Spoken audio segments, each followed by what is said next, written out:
Hello दोस्तों।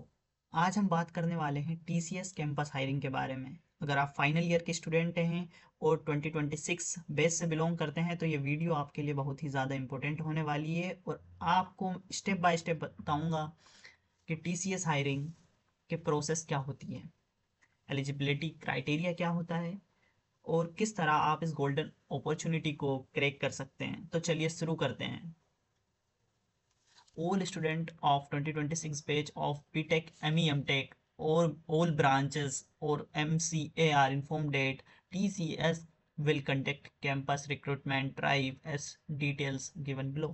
So guys, यहाँ पर जो है TCS की वैकेंसी आ चुकी है और ये जो रहने वाली है आपकी ऑन कैंपस रहने वाली है। जो भी एलिजिबल कॉलेजेस हैं उनमें ये वैकेंसी आई हुई है, वो कैंपस आया हुआ है। अब वो कैंपस कब आएगा? सो वो सेकेंड वीक ऑफ नवंबर में आ सकता है, सेकेंड वीक ऑफ नवंबर के बाद आ सकता है या पहले आ सकता है ना। तो एलिजिबिलिटी क्या है इस कोर्स की कि आप बीटेक में होने चाहिए या तो आप फाइनल ईयर में होने चाहिए या आप एमसीए के स्टूडेंट्स होने चाहिए। अब इसमें जो एक क्राइटेरिया वो ये है कि एक बैकलॉग अभी आपकी एक्टिव हो तो चलेगी, लेकिन वो आपके ऑनबोर्डिंग से पहले क्लियर होनी चाहिए। चलिए अब इस वीडियो में हम क्या जानेंगे, हम वैकेंसी जानेंगे, एलिजिबिलिटी क्राइटेरिया हम जानेंगे, जॉब रोल क्या होगा, रिक्रूटमेंट प्रोसेस क्या होगी, एग्जाम पैटर्न क्या होगा, कट ऑफ क्या होने वाला है, सिलेबस क्या रहेगा इसका और इम्पोर्टेंट टॉपिक्स भी हम जानेंगे और technical and HR interview questions भी मैं बताऊंगा आपको कैसे पढ़ने हैं। चलिए शुरू करते हैं। अभी टीसीएस ने अनाउंस किया था कि TCS to hire 40,000 freshers from campuses this year with AI skills expected at all levels. तो यहाँ पर टीसीएस ने अभी बोला था कि मैं हायर करूँगी 40,000 से ज़्यादा स्टूडेंट्स को। अब अभी जो है ऑन कैंपस उसने निकाली है, अभी नोटिफिकेशन जारी हो चुका है, कॉलेजेस में अप्लाई होना स्टार्ट हो चुका है। एग्ज़ाम कब होगी? तो 15 नवंबर 2025 ऑनवर्ड्स ये टेंटेटिव डेट है। एक ऑफ कैंपस हायरिंग कब होगी इसकी, ये लास्ट डेट टू अप्लाई 15 मार्च, ये भी जो है कंफर्म डेट है। 15 मार्च 2026 में इसकी जो है लास्ट डेट होगी अप्लाई करने की। एग्ज़ाम जो है 20 मार्च के आसपास होना स्टार्ट हो जाएंगे। तो चलिए हम देखते हैं इसका पैकेज कैसा रहता है, क्या पैकेज रहता है इसका। निंजा इसमें जो रहता है वो 3.3 एलपीए का रहता है। अंडर ग्रेजुएट के लिए किसके लिए रहने वाला है? सिर्फ और सिर्फ बीटेक वालों के लिए, बीसीए वालों के लिए। Okay, PG means ME MTech वालों के लिए जो रहेगा वो 3.5 एलपीए रहेगा। एमसीए भी एलिजिबल है इसमें। एंड डिजिटल वालों के लिए 7 एलपीए और 7.3 एलपीए रहेगा। पोस्ट ग्रेजुएट वालों के लिए प्राइम जो है हमारा 9 एलपीए रहेगा, जिसमें हमें सॉफ्टवेयर डेवलपमेंट इंजीनियर एसडीई का रोल मिलेगा। अब ये असिस्टेंट सिस्टम इंजीनियर क्या होता है? ये एक टेस्टिंग का ही रोल होता है सिस्टम इंजीनियर का। सिस्टम इंजीनियर हमें मिलेगा डिजिटल में। एंड एसडीई जिसे हम सॉफ्टवेयर डेवलपर जिसे बोलते हैं वो हमारा प्राइम में मिलेगा। अब इनको हमें क्लियर कैसे करना होगा, हम कैसे क्लियर कर सकते हैं, इसका सिलेबस क्या रहेगा? तो सिलेबस जो होता है, पहला हमारा फाउंडेशन सेक्शन होता है जिसमें न्यूमेरिकल एबिलिटी पूछा जाता है, verbal ability and logical ability पूछा जाता है। अब इनमें एक्चुअल क्या टॉपिक्स होते हैं तो ये भी हम समझेंगे। एडवांस सेक्शन में क्या होता है? एडवांस क्वांट्स होता है प्लस लॉजिकल एबिलिटी होता है और एडवांस कोडिंग होती है। कोडिंग के यहाँ पर 3 क्वेश्चंस पूछे जाते हैं और 2 क्वेश्चंस भी पूछे जाते हैं। Okay, verbal ability. Verbal ability क्या होता है ना? वर्बल एबिलिटी में क्या होगा यहाँ पे कि जो हमारा एग्जाम पैटर्न है वो ऐसा रहने वाला है कि वर्बल एबिलिटी के 25 क्वेश्चन होंगे, ये होंगे और 25 मिनट का ही आपके पास टाइम होगा। मतलब आपको 1 मिनट में एक क्वेश्चन को सोल्व करना है। अब वो कैसे करेंगे?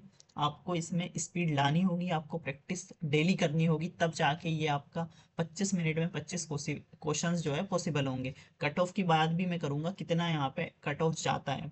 रीजनिंग एबिलिटी, रीजनिंग एबिलिटी के 20 क्वेश्चंस आएंगे एंड 25 मिनट मिलेंगे। न्यूमेरिकल एबिलिटी 20 क्वेश्चंस आएंगे और 25 मिनट मिलेंगे। लेकिन जो ये फाउंडेशन सेक्शन है, यदि आप इसे क्लियर करते हैं तो आपको 3.5 एलपीए का पैकेज सीधा आपको इससे मिलेगा। आपने यदि एडवांस सेक्शन में एक भी क्वेश्चन नहीं किया है तो उससे कोई प्रॉब्लम नहीं है। आपको इसके जो है इसका जो पैकेज है वो डिसाइडेड है 3.3 एलपीए एंड 3.5 और 7 एलपीए। ओके, यहाँ पर advance quantitative and reasoning ability में कितने क्वेश्चंस आते हैं, नंबर ऑफ 15 क्वेश्चंस आएंगे एंड 25 मिनट यहाँ पे आपको टाइम रहेगा सॉल्व करने के लिए। एडवांस कोडिंग यहाँ पर 3 क्वेश्चंस पूछे जाते हैं एंड 90 मिनट्स आपके पास रहेंगे। अब यहाँ पर एक क्वेश्चन इजी रहेगा, एक मीडियम रहेगा एंड एक थोड़ा सा हार्ड रहेगा, लेकिन वो भी आप कर सकते हैं। फाउंडेशन सेक्शन, अब हम फाउंडेशन सेक्शन की बात करते हैं जो कि सभी के लिए कॉमन है। और यहाँ पर क्या सिलेबस होगा, अब न्यूमेरिकल एबिलिटी में नंबर सिस्टम आपका एक टॉपिक होगा, LCM and HCF, percentage, profit and loss, simple and compound interest, time and speed, distance, time and work, average and ratios, permutation and combination, probability, algebra and equation, DI. अब verbal ability में क्या रहने वाला है, reading comprehension, sentence correction, error detection, sentence completion, synonyms and antonyms, para jumbles, fill in the blanks and cloze test. अब आप इसका screenshot ले सकते हैं और या फिर आप मेरे को व्हाट्सएप ग्रुप में ज्वाइन कर सकते हैं, मैं वहाँ पर लिंक डाल दूंगा और इसकी पीडीएफ भी मैं डाल दूंगा, तो आपको ईजी हो जाएगा टॉपिक पढ़ने में। रीजनिंग एबिलिटी में coding, decoding, blood relation, syllogism and direction, sitting arrangement, analogies, statement, conclusions, puzzles and data sufficiency। अब एडवांस सेक्शन में क्या होता है, एडवांस सेक्शन जब एडवांस क्वांट्स आपसे पूछता है तो थोड़ा सा डिफिकल्टी ऑफ क्वेश्चंस की जो है वो बढ़ जाती है, जैसे logarithm progressions, arithmetic progression and geometric progression, geometry and mensurations. Advance reasoning ability पूछता है वो critical reasoning, logical deduction, higher level puzzles यहाँ पे पूछता है। अब कोडिंग की बात करें तो कोडिंग में आपसे किस टाइप के वो क्वेश्चंस पूछेगा, डीएसए के क्वेश्चंस आपसे पूछेगा, आपको डीएसए करना ही पड़ेगा इसमें। यदि आपको एरे स्ट्रिंग्स बेसिक क्वेश्चन आते हैं तो आप उसका 1 से 2 क्वेश्चन आप उसके सोल्व कर सकते हैं। String manipulation, array manipulation, recursion and backtracking, dynamic programming. Recursion और बैकट्रैकिंग से भी एक क्वेश्चन आने के बहुत चांसेस रहते हैं। प्रोग्रामिंग लॉजिक, अब क्या मतलब किस टाइप के क्वेश्चंस आ सकते हैं, है ना, तो data type, operators, loops, conditional statement, function and recursion, array strings, so ये सब है, आप देख लेना इनको एक बार। अब कोडिंग क्वेश्चन की बात करता हूँ तो इजी से मीडियम लेवल के 2 कोडिंग क्वेश्चंस आते हैं, है ना।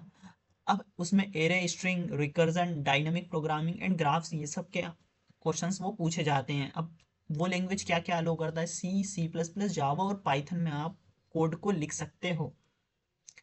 नाउ अभी हमने ये सब देख लिया है। यदि आपको इस पीडीएफ का लिंक चाहिए या पीडीएफ आपको चाहिए तो आप मेरे व्हाट्सएप ग्रुप में ऐड हो सकते हैं। तो दोस्तों ये थी पूरी जानकारी टीसीएस कैंपस हायरिंग 2026 के बारे में, 26 मीन्स 2026 बैच के बारे में।